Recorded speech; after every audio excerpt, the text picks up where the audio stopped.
The Los Angeles Lakers, Austin Reeves, he was practicing today. Reeves, remember, he's missed almost 4 weeks with that grade 2 oblique strain. Here's J.J. Redick and Austin speaking moments ago. Are you asking if Austin's going to play? Sure. I'll start with that. It'll be a game time decision. You have to be comfortable with, your body and what you can do to go out there and help us be successful. And, I want to get out there as fast as I can. But like I said, I feel good and we're trending in the right direction. And can't wait to, wake up tomorrow and attack another day. So that's the first time we've heard from Austin Reeves since he sustained that injury. So that's a good sign. And the Lakers, they have a chance to close it out against the Houston Rockets, Shanae, tomorrow in 5 games. How important is it that they take care of this opportunity? I'm trying to regulate my emotions right now because the Lakers have done what they needed to do. And you have to credit LeBron James. But also, I think about after Game 3, he was like, man, I'm tired. I think he was speaking to Cassidy Hubbard. And the truth is that he's 41 years old and he's been carrying a large load. And getting a guy like Austin Reeves back is just going to only help. And so for Houston, the good thing is that they found their heart, they found their intensity, but when you get more talent like this back, it's just going to be harder for you to try to extend this series. Shump is crying, literally. We have 4 minutes. We have 4 minutes left to show, bro. I know. Real talk. Houston has been applying a lot of pressure to LeBron, especially full court. Yeah. He had a bunch of turnovers last couple of games.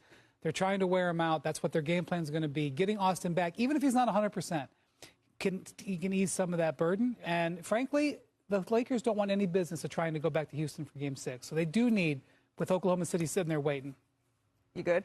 All together. Just, you can't do that to my boy. It's time for Team Check. It's brought to you by DraftKings Sportsbook. Let's run through these, friends. You got this. Hey, man, we got Jaylen Brown coming up here. 25-plus. Jaylen Brown is in a situation to do that.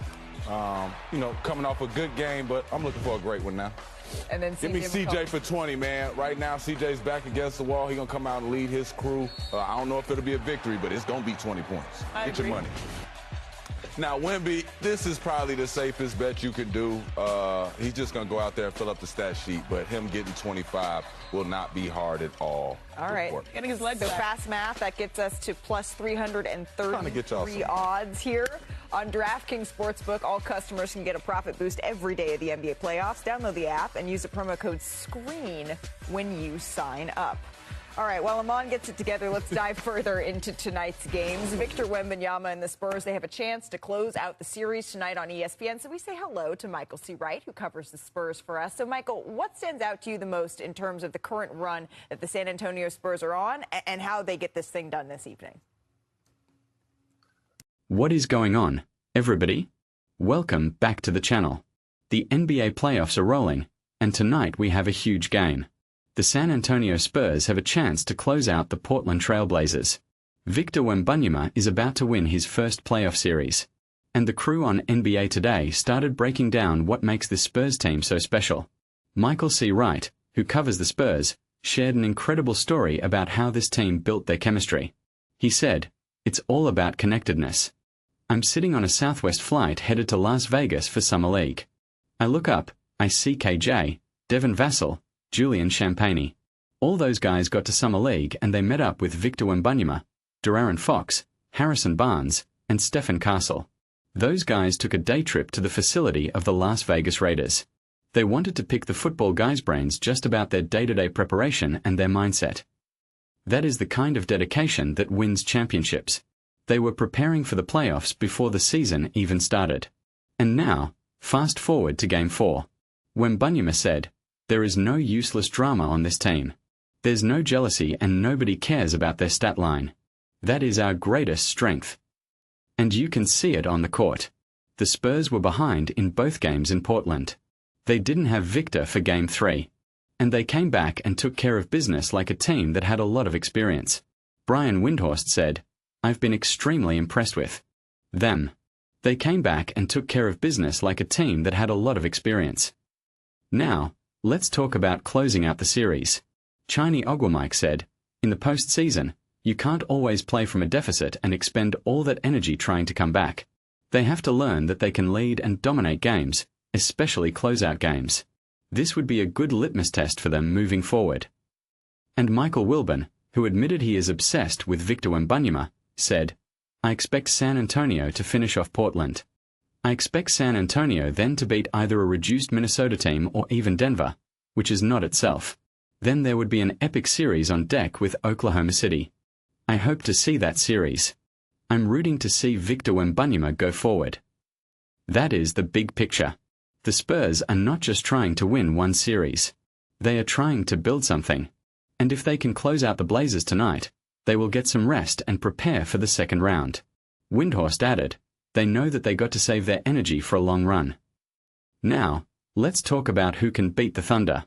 Windhorst said, I got two maybe for you. Maybe San Antonio if all things go right. And maybe Boston, which has been there, done this. When you got Jason Tatum playing like he is, he says is not 100%, but who can tell the difference? Maybe Boston. I don't know that I'm ready to include the Knicks in that number. That is a huge statement. Wilbon is saying the Spurs cool. D be the team to knock off the defending champions. Not the Knicks. Not the Nuggets. Not the Timberwolves. The Spurs. With a 22-year-old Victor Wembanyama leading the way. And finally, the crew talked about the trash talk in these playoffs. Wilbon said, I love it. It's a requisite. It's what basketball ought to be. I'm not mad at Joker for going after Jaden McDaniels, and I'm not mad at him for going back at Joker. That's what rivals do. I want to hear it and see that heat. That's what pro basketball ought to be, particularly in the playoffs. Enough love fest. This isn't AAU. It's the NBA playoffs. Then he named his all-time trash-talking team. Gary Payton, Kevin Garnett, Kobe Bryant, Michael Jordan, Larry Bird. And he said Bird and Jordan might set themselves apart. Draymond Green and Charles Barkley are in a separate category because they are active. I want to know what you think. Will the Spurs close out the Blazers tonight? And can they really beat the Thunder? Let me know in the comments. I read every single one. If you enjoyed this breakdown, hit that like button. It really helps the channel. And subscribe if you want to stay locked in. We are building something real here. See you next time. Peace.